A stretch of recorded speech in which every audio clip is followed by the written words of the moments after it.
Bom dia, boa tarde, boa noite. Eu não sei que horas que você está vendo esse vídeo. Aqui é o professor Marcelo Lasnor e hoje a gente vai ver a segunda parte de sistema nervoso. Bom, a primeira parte do sistema nervoso que a gente vai ver é o sistema nervoso central. E no sistema nervoso central a gente vai dividir em sistema nervoso pertencente ao encéfalo e à medula espinhal. Toda essa parte que a gente representa aqui é o encéfalo. O encéfalo é formado pelo cérebro, toda essa região aqui, o tronco encefálico e o cerebelo, tá vendo? Ó? A gente vai separar para tentar entender um pouco melhor cada uma das três regiões. Cérebro, cerebelo, aqui o diencéfalo que está explicitado como tálamo e hipotálamo, aqui está incorporado no cérebro no desenho anterior, que seria aquela parte verdinha, tá vendo? Essa região aqui.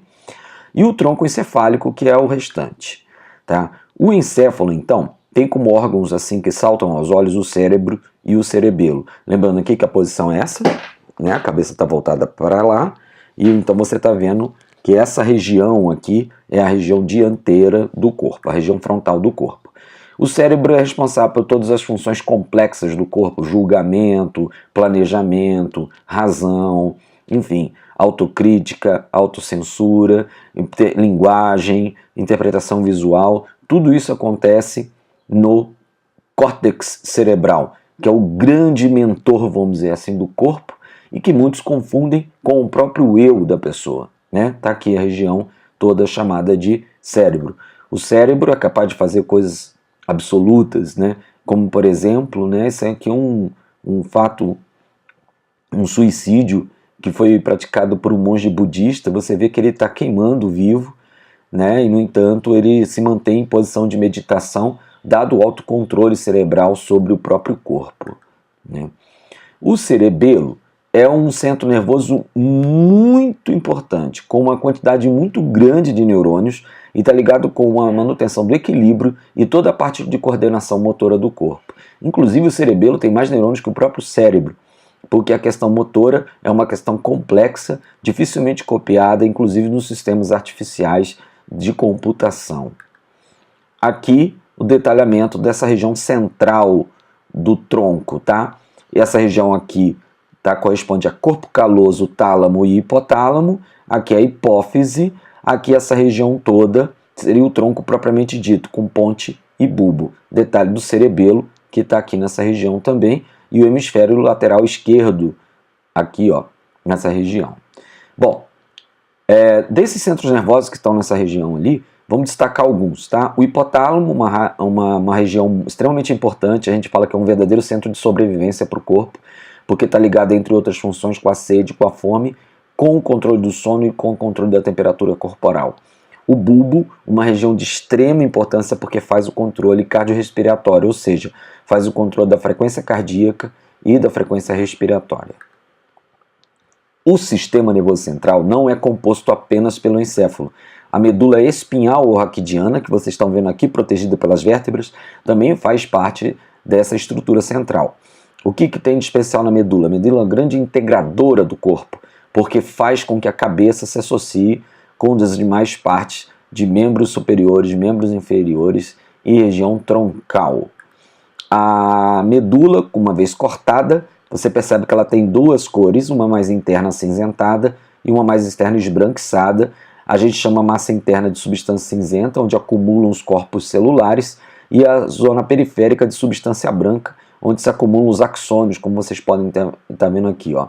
É esbranquiçado porque a bainha de mielina, que normalmente ocorre nos axônios, ela é esbranquiçada. Esse mesmo arranjo de substância branca e cinzenta ocorre no cérebro, só que de uma maneira invertida, tá vendo? A zona cinzenta é mais periférica e a zona branca mais central. A medula é muito explorada em provas em relação a uma capacidade que ela tem, que é a do arco reflexo.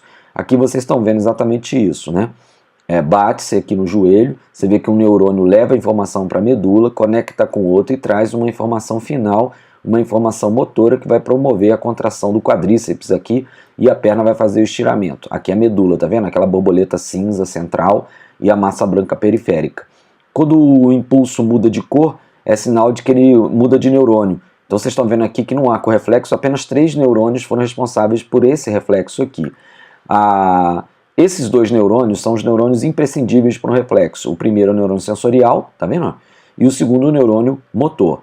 Entretanto, pode acontecer entre eles um neurônio de associação, de modo que o arco reflexo depende de uma área receptora, um neurônio sensorial, dito também aferente, que vai receber essa informação e passar para um interneurônio. Eu botei uma interrogação aqui porque esse interneurônio pode estar presente ou não no arco reflexo, e o neurônio motor, ou também chamado de eferente, traz uma resposta para o órgão efetor, que no caso lá é um estiramento do músculo. Bom, outra parte do sistema nervoso é o periférico, é a CNP, formado por gânglios e nervos. Então você está vendo aqui, isso aqui é o central, tá vendo? Encéfalo e medula. Mas, por exemplo, essas bolinhas que vocês estão vendo aqui são gânglios, tá vendo? E essas cordinhas, nervos. Gânglios e nervos formam o sistema nervoso periférico. Interessante que a diferença entre gânglio e nervo é a mesma entre substância branca e cinzenta. Tá? O gânglio é um acúmulo de corpos celulares, portanto é um equivalente periférico da substância cinzenta. E os nervos... Perdão, gente, eu acabei apertando o botão errado, agora sim. E os nervos é um conjunto de axônios, ou seja, seria o equivalente à substância branca. O sistema nervoso periférico se divide em dois, em somático e autônomo. É fácil a distinção. O somático controla atividades voluntárias do corpo e o autônomo controla as funções involuntárias do corpo. Então, por exemplo, um nervo que está conectado ao bíceps, por exemplo, é um nervo somático. Mas um que está conectado ao coração, ele é um nervo autônomo. O sistema nervoso periférico autônomo, ele é dividido em duas partes, simpático e parasimpático. A diferença essencial entre eles é que o simpático usa como neurotransmissor final, ou seja, a substância sobre a qual ele lança no órgão, a substância qual que ele lança sobre o órgão é a noradrenalina. E o parasimpático usa como neurotransmissor final acetilcolina. Resultado é que as ações dessas duas substâncias sobre o órgão controlado costumam ser ações antagônicas. Por exemplo, você está vendo um coração aqui que tem dois nervos, o cardíaco e o vago. O cardíaco solta a noradrenalina, que acelera o coração. E o vago solta acetilcolina, que desacelera o coração, ocasiona a bradicardia. Então, esses efeitos são efeitos antagônicos, sendo que o nervo cardíaco é o nervo do simpático e o nervo vago é o nervo do parasimpático. Aqui, para fechar, algumas dessas funções antagônicas entre simpático e parasimpático, com destaque para a pupila.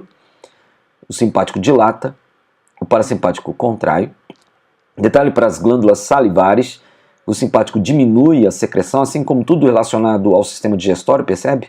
Aqui ó, ocorre uma diminuição do peristaltismo, enquanto que o parasimpático aumenta a secreção e aumenta o movimento peristáltico. Outra coisa que não está aqui na minha tabela, mas seria importante, é em relação à respiração.